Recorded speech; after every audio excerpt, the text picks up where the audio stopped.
ہمارا یہ عقیدہ ہے کہ کوئی بھی نفس اپنی روزی پوری کیے بغیر ہرگز مرتا نہیں۔ پھر جس چیز کی ذمہ داری خود اللہ تعالیٰ نے لے رکھی ہے اس کی ہمیں فکر کرنے کی کیا ضرورت ہے؟ بھائی کی محتاجی جاننے کے باوجود خبرگیری نہ کرنا اور ملاقات پر عذر و معذور اور کذب بیانی سے کام لینا ایک مومن کی شان نہیں۔ کامل مومن وہ ہے جو بھائی کی نگرانی کرے اور شدائد میں فوری طور پر اس کی مدد کے لیے آگے آئے۔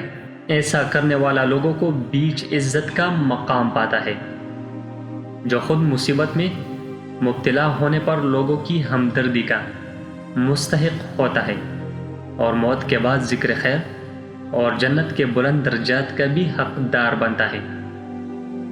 سفر انسان کی دینوی ظاہری روحانی و مادی ترقی اور ظفر کا وسیلہ ہے۔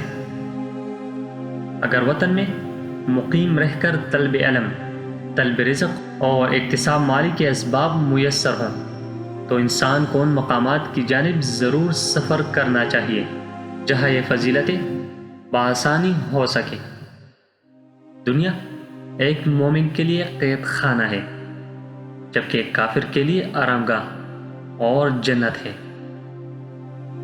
اگر تم سردار بننا چاہتے ہو تو صرف یہ دو کام کر لو: اپنے بھائیوں کے ساتھ اپنے قریبی رشتہ داروں کے بعد دوسرا دور کے پڑوسی کا ہر طرح سے خیال رکھو۔ جب دنیاوی کامیابی بغیر محنت کے ممکن نہیں تو آخری کامیابی کے لیے محنت کرنا ضروری کیوں نہ ہو؟ جب آج کی روزی میسر ہو تو کل کی فکر کرنا عیب ہے، اس لیے کہ جس خدا نے روزی دی ہے وہی خدا کل نئی روزی دینے والا ہے۔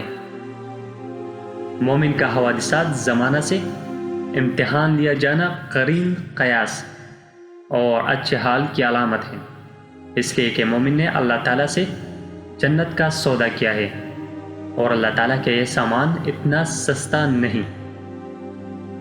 دنیا میں مختلف احوال و آفات و مصیبتوں کے ذریعے مومن کے صبر، تسلیم و رضا اور اطاعت و انقیاد کا امتحان لیا جاتا ہے اور 100% کامیاب ہونے والے کو جنت کے دخول اولین کا پروانہ دیا جاتا ہے۔